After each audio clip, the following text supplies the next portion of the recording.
Les Lithica sont un poème du IIe siècle de notre ère, en grec, connu aujourd'hui improprement sous le nom de lapidaire orphique et que j'ai choisi d'étudier dans le cadre d'un post-doctorat au LABEX Aztec.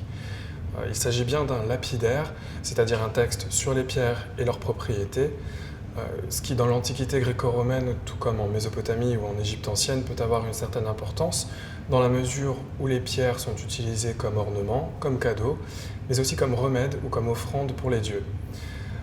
Certains types d'utilisation sont parfois considérés comme relevant de la magie.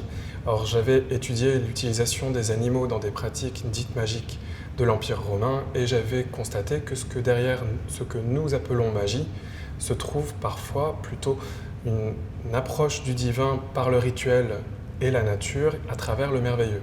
C'est ce que j'ai voulu vérifier sur les pierres et j'ai d'abord commencé par enquêter sur les Lithica qui sont très bien éditées et traduites en français depuis 1985.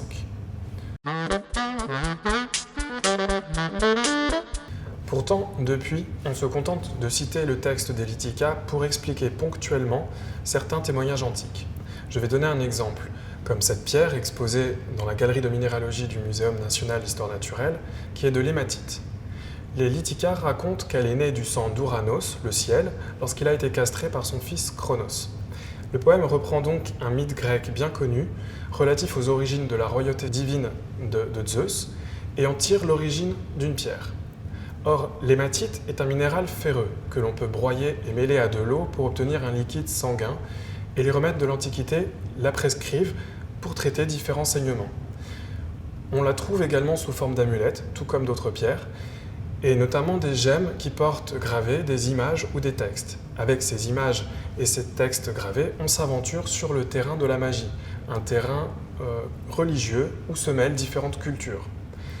Or, des gemmes magiques de cette sorte, nous en avons des milliers dans des collections diverses.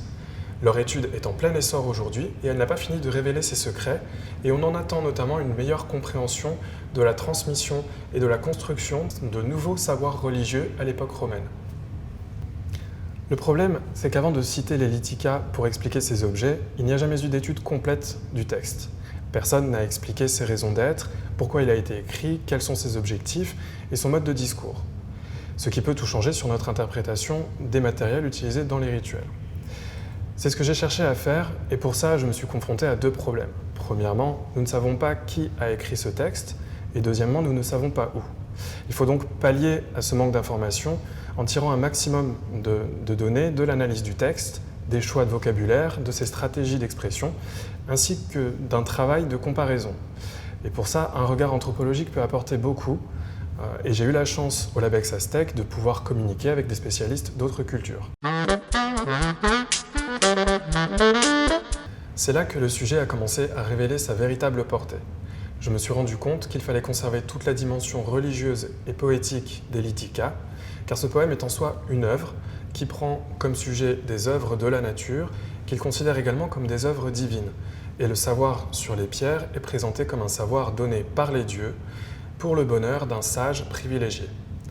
Le poème souligne sans arrêt l'aspect merveilleux des pierres qui les rapproche du divin, et cette idée lui permet de contredire explicitement l'accusation de magie. Le poète parle en effet à un moment donné de l'homme à qui ce savoir est transmis comme d'un héros divin pour qui, je cite, « les peuples forgeront le nom de mage ». Or, lui, le poète, réfute cette appellation et on voit qu'il faut relativiser nos catégories modernes et observer plutôt comment les textes valident ou invalident le savoir. Aux yeux du poète du lapidaire, il ne s'agissait pas tant de faire de la magie que de faire du divin par l'intermédiaire des pierres. Je vais citer un passage du poème.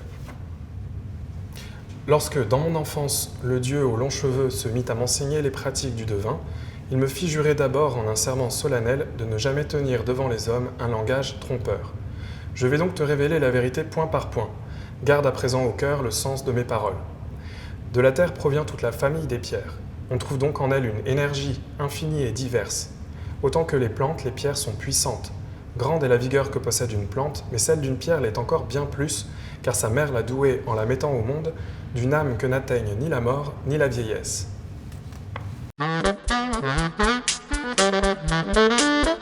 Les pierres sont donc des êtres vivants. Elles sont dotées d'une âme, elles sont nées de la terre, tout comme par ailleurs les plantes, les animaux ou les hommes.